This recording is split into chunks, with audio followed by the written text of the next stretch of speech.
नमस्कार। आज जो कहानी प्रस्तुत करने जा रहा हूँ उसका शीर्षक है हिम्मत भर। कि भले ही खुशहाल जीवन जी रही थी, लेकिन इसके पीछे दर्द, दुख, परेशानी की अनेक घटनाएं छिपी हुई थी।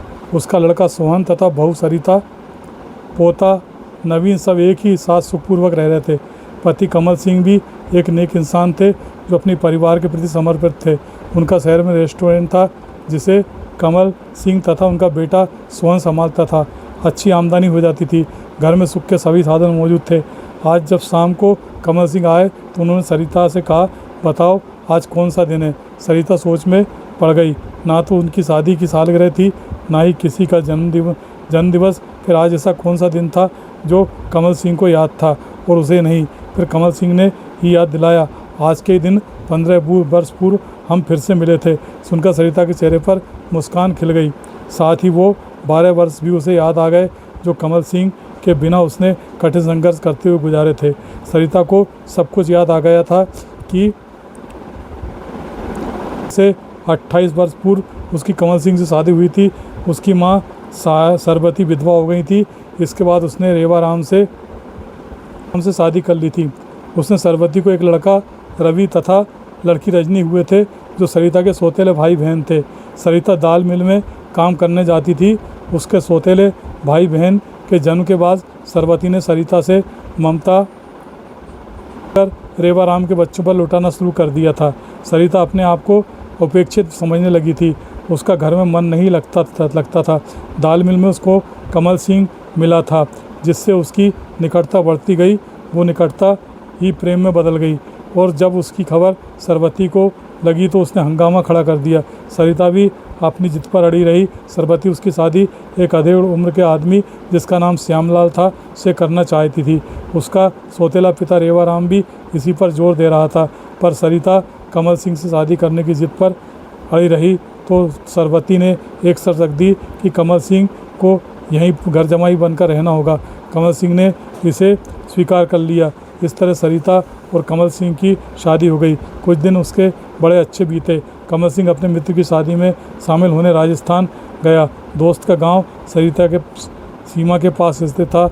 वहां से उसके 4 दिन तो अच्छे गुजरे, लेकिन 5वें दिन जब वो सुबह सुबह जंगल की ओर गया तो सीमा पर उसने बाढ़ के तरफ में एक कुत्ते को फंसे देखा जो बेबस था तथा कमल सिंह की तरफ आशा भरी नज़रों से देख रहा था। कमल सिंह उसे बचाने के फेर में बॉर्डर पार कर गया। उसने उस कुत्ते को तो बचा लिया, लेकिन उस देश के सैनिकों से अपने आप को नहीं बचा पाया। वो उसे घुसपैठिया समझकर अपने साथ ले गए।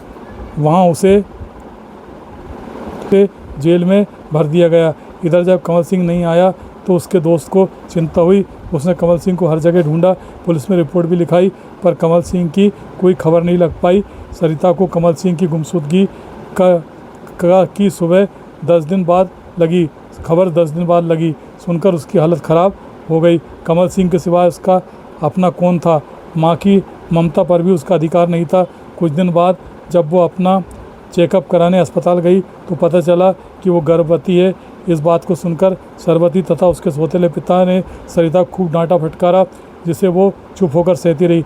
अब वे सरिता को उल्हाने देते, अच्छी जगह शादी करा रहे थे तो मनमर्जी से की क्या मिला। उससे एक दिन सरबती ने कहा, सरिता चल तेरा गर्भपात करा देती हूँ। कमल सिंह तो अब आने से रहा। गर्भपात कराने के बाद तेरी शादी श्यामलाल से करा देंगे, सब कुछ ठीक हो जाएगा। माँ की ये बात सरिता को बहुत बुरी लगी तो वो कमल सिंह की जगह किसी को देने को हरगिज़ तैयार नहीं थी।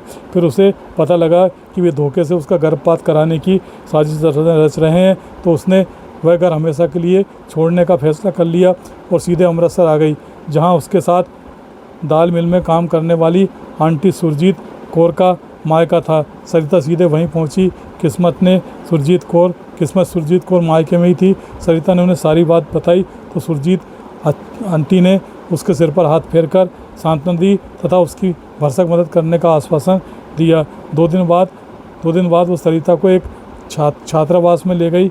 वहाँ रसोइया की ज़रूरत थी।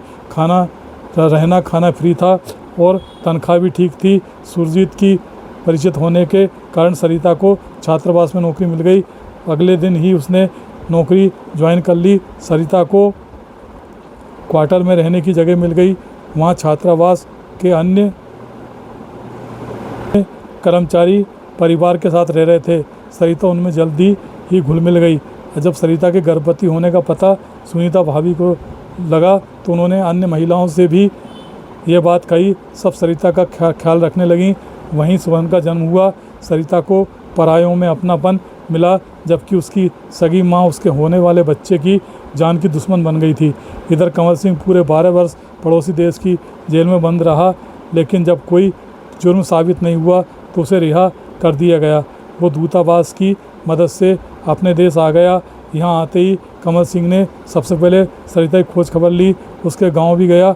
वहाँ से निराश होकर जब आया तो दाल मिल वाली आंटी से उसकी भेंट हो गई। वहाँ जहाँ से उसे सरिता का पता मिल गया, वो सीधे अमृतसर आ गया तथा छात्रावास पहुँचा।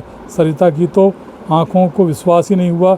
कंवर सिंह को सामने देखकर फिर जल्दी सहज हो गई।